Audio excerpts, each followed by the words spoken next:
Hey, what's up, guys? I'm Nate with Back from the Vault. Today, I wanted to sit down and talk about 7 movies that I watched when I was a kid that I believed helped shape me.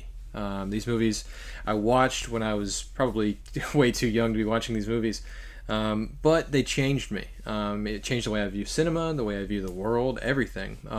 These are movies that I believe are some of my favorites for sure, but ones that definitely had a deep impact on me.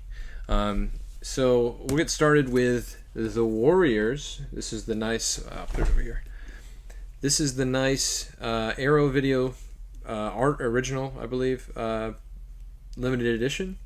Now, obviously, I didn't have this when I was a kid. I had the old VHS, I believe. My dad had it in the collection. In his collection. My parents have never been big physical media collectors, but they've had small collections. And I remember going to my dad's one weekend and going through his movies, and I was like, The Warriors, what's that? He kind of explained it to me. He's like, oh, you've never seen The Warriors? Like, we got to watch this. So we put it in, we watched it, and it changed my life. I loved The Warriors. And so from then on, me and my brother were making quotes, or we were saying quotes all the time. We believed that we could form a gang ourselves and become the Warriors. So we would like roam the neighborhood, pretending to be the Warriors. Not a good impression on kids, but at the same time, I mean, it was harmless. We weren't doing anything wrong. So the Warriors, yeah, that's definitely one. We've got Child's Play here. Another one my dad showed me. You'll see a lot of these like this. My mom was always really sheltering. She wouldn't let me watch anything like this. But I'd go to my dad's on the weekend, and he's like, "Hey, let's watch Child's Play. Let's watch Halloween." Like, we'd watch all the scary movies, and he probably shouldn't have been. I was probably way too young to be seeing these movies again. But it's shaped me. I love it. I love him for it. So there's the inside artwork. Child's Play. I think we all had an irrational fear of Chucky. I mean, he's. I think out of all the horror villains, he may be one of the worst horror icons. But I like him. I think he's great, but I don't think he's as scary as everyone makes him out to be. And I definitely didn't think that as a kid either. I was like, he's weak. Jason Voorhees would stomp Chucky. At least that's what I thought as a kid. We've got Creepshow. Now, surprisingly, my super Christian grandmother had this on VHS at her house. And I remember as a kid seeing this cover and it freaking me out so bad. It wasn't this cover, it was the, I'll flash it on the screen, but it was the original cover. So I remember seeing that and it freaking me out so much. And I got around to finally watching it at her house.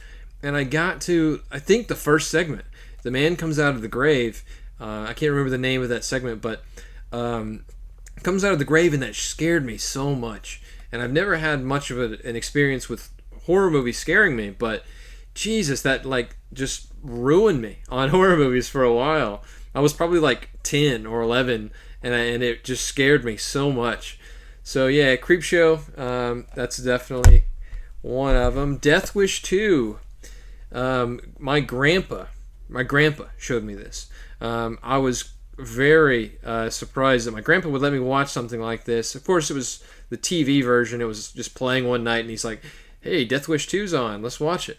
So we put it on. We watched it. My grandma would always leave the room. She didn't like to watch any of the real graphic, violent movies. But the first time I saw this was with him. So when I saw Vinegar Syndrome was putting this out, I had to jump on it because I had fond memories of watching this as a kid with my grandpa.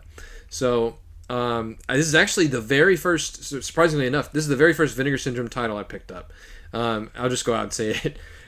It was like I want to say post-COVID or around COVID.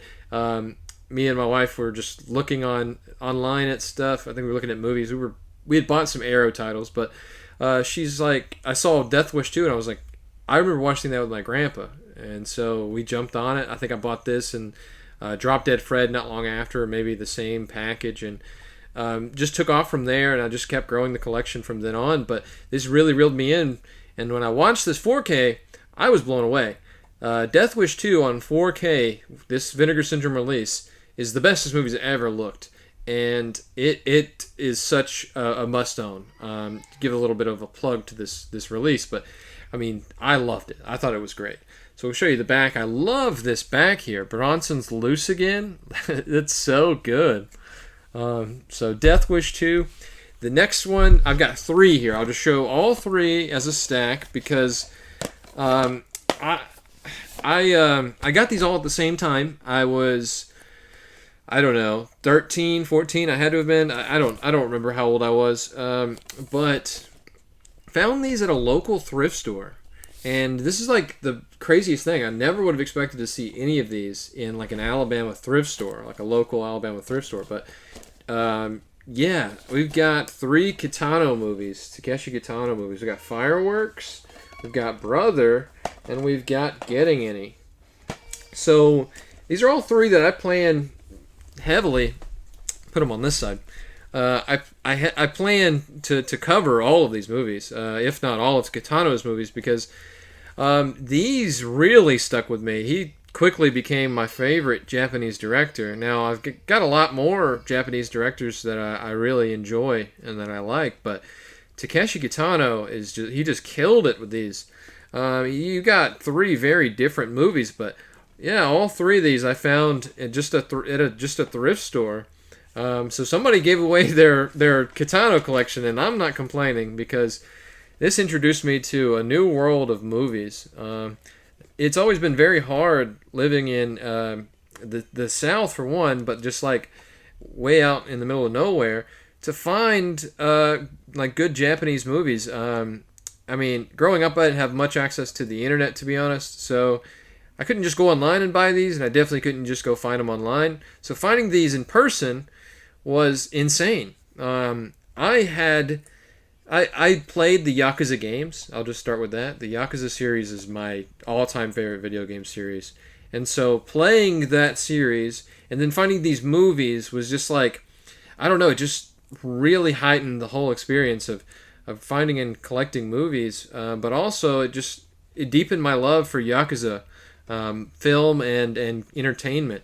So yeah, Brother, I think I would say Fireworks is my favorite of the 3 that I've got here. Fireworks is just so good. Kitano's style is just unmatched, and it shows throughout these 3 movies. But we got 3 very different movies. These 2 Yakuza flicks, and then we've got Getting Any.